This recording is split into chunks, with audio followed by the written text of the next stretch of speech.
బారు వడ్డీ. పిల్లలు, ఈరోజు మనం బారు వడ్డీ గురించి నేర్చుకుందాం. మనం కథలో చూసినట్టు డబ్బు అవసరమై కిసాన్ సింగ్ పైసామల్ నుంచి డబ్బు అప్పుగా తీసుకున్నాడు. అప్పు కోసం అతను తన ఎద్దులను పైసామల్కు డిపాజిట్ చేశాడు. అంటే తనఖా పెట్టాడు లేదా తాకట్టు పెట్టాడు అని కూడా మనం చెప్పచ్చు. డిపాజిట్ అంటే కూడా తన ఎద్దుల్ని పైసామల్ దగ్గర తనఖా పెట్టాడు, తాకట్టు పెట్టాడు అని చెప్పచ్చు. ఆ తర్వాత మళ్ళీ తన భార్య నగల్ని డిపాజిట్ చేసి మరికొంత డబ్బు తీసుకున్నాడు. కానీ ఈ డబ్బు తీసుకోవడం అన్నది మన ప్రియ స్నేహితుడి దగ్గర డబ్బు తీసుకోవడం లాంటిది కాదు. ఉదాహరణకి మన స్నేహితుడి దగ్గర ఐస్ క్రీమ్ కొనుక్కోవడానికి డబ్బు తీసుకున్నాం అనుకోండి, ఎంత డబ్బు తీసుకున్నామో అంత డబ్బు తిరిగి ఇచ్చేస్తాం, అవునా కదా? కానీ ప్రజలు బ్యాంకుల నుంచి లేదా వడ్డీ వ్యాపారుల నుంచి డబ్బు అప్పుగా తీసుకుంటే వాళ్ళు తీసుకున్న డబ్బుకి అదనంగా కొంత సొమ్ము చెల్లించాల్సి ఉంటుంది.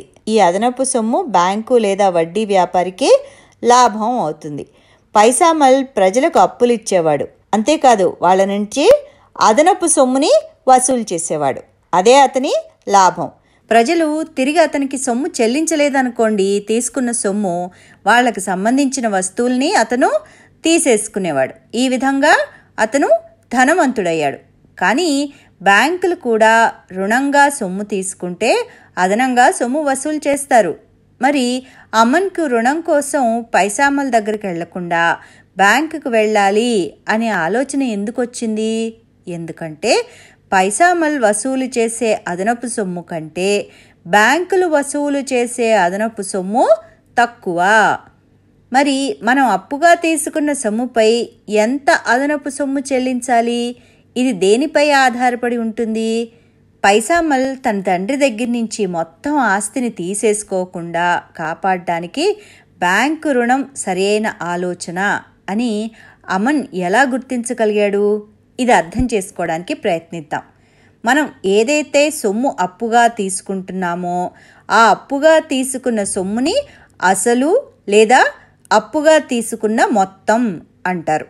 మనం అదనంగా చెల్లించవలసిన సొమ్ముని వడ్డీ అంటారు. కాబట్టి ఎక్కువ వడ్డీ అంటే మనం తిరిగి ఎక్కువ చెల్లించాలన్నమాట. పైసామల్ ఎక్కువ వడ్డీ వసూలు చేసేవాడు, కాబట్టి ప్రజలు తిరిగి చెల్లించలేకపోయేవారు. కనుక అతను వాళ్ళ వస్తువులు తీసేసుకునేవాడు, స్వాధీనం చేసేసుకునేవాడు అనమాట. వడ్డీ అనేది ఏదైనా కావచ్చా అని అంటే కాదు. వడ్డీ అనేది ఎంత అప్పు నువ్వు తీసుకున్నావు మరియు ఎంత కాలంలో నువ్వు తిరిగి చెల్లించగలవు మరియు వడ్డీ రేటు, వీటిపై ఆధారపడి ఉంటుంది. వడ్డీ రేట్ అంటే ఏమిటి? వడ్డీ రేటు అంటే 1 సంవత్సరానికి 100 రూపాయలపై నువ్వు చెల్లించే అదనపు సొమ్ము అన్నమాట. ఉదాహరణకి సంవత్సరానికి 100 రూపాయలపై వడ్డీ అన్నమాట. దీనిని శాతాల్లో సూచిస్తాం. వడ్డీ రేటు 12% అంటే ప్రతి 100 రూపాయలపై ప్రతి సంవత్సరానికి వడ్డీ 12 రూపాయలు అని అర్థం. దీనిని సంవత్సరానికి 12% వడ్డీ అని అంటారు. ఇప్పుడు సంవత్సరం చివర ఎంత చెల్లించాలో మీరు కనుక్కోవచ్చు. ఎలా అంటే అసలుకు వడ్డీని కలపడం ద్వారా మనం చెల్లించాల్సిన సొమ్ముని తెలుసుకోవచ్చు. కాబట్టి తిరిగి చెల్లించవలసిన మొత్తము = అసలు ప్లస్ వడ్డీ. కాబట్టి ఇక్కడ మనం ఒక ఉదాహరణ చూద్దాం. మీరు సంవత్సరానికి 12% వడ్డీ రేటు చొప్పున 2000 రూపాయలు రుణంగా తీసుకుంటే వడ్డీ ఎంత అవుతుంది? ప్రతి 100 రూపాయలకి 12 రూపాయలు వడ్డీ. 2000లో 20 వందలు ఉంటాయి. కాబట్టి 2000 రూపాయలపై వడ్డీ = 20 × 12 = 240 రూపాయలు. కాబట్టి సంవత్సరానికి వడ్డీ కనుక్కోవడానికి వడ్డీ = అసలు బై 100 × వడ్డీ రేటు. ఇక్కడ మనం విలువల్ని ప్రతిక్షేపిస్తే అసలు 2000 బై 100 × వడ్డీ రేట్ ఎంత? 12 = 240 రూపాయలు. కాబట్టి మనం తీసుకున్న రుణం 2000కు సంవత్సరానికి 240 రూపాయలు వడ్డీ చెల్లించాలి. అసలుని Pతో వడ్డీ రేటుని Rతో సూచిస్తారు. అప్పుడు 1 సంవత్సరానికి వడ్డీ = P/100 × R. ఈ రుణాన్ని 5 సంవత్సరాలకి తిరిగి చెల్లిస్తే 5 సంవత్సరాల వడ్డీ ఎంత అవుతుంది? PR/100 into 5. కాలాన్ని టీతో సూచిస్తే వడ్డీ I = PTR/100. వడ్డీని ఐతో సూచిస్తాం, ఇంట్రెస్ట్ అనమాట. సో ఇప్పుడు I = PTR/100.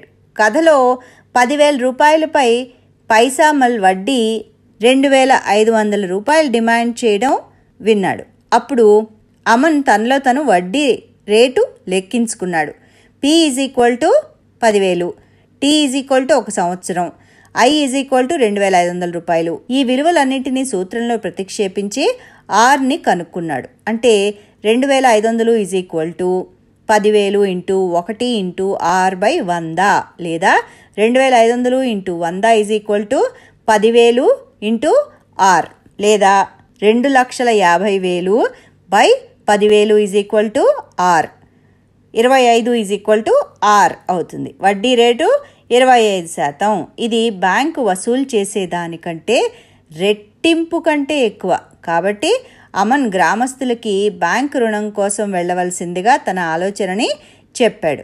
వడ్డీ తక్కువగా ఉండడం వల్ల గ్రామస్తులు బ్యాంకు రుణం తీర్చగలరు. అంటే తీసుకున్న అసలుకి తక్కువ అదనపు సొమ్ము చెల్లించవలసి ఉంటుంది. ఈ విధంగా స్థిరమైన అసలుపై వడ్డీ లెక్కించబడితే ఆ వడ్డీని బారు వడ్డీ అని అంటారు. ఇప్పుడు మీకు బారు వడ్డీ అంటే ఏమిటో తెలిసిందనుకుంటాను. మరోసారి చూసి సాధన చేయండి. తర్వాత పాఠంలో మరిన్ని విషయాలు నేర్చుకుందాం.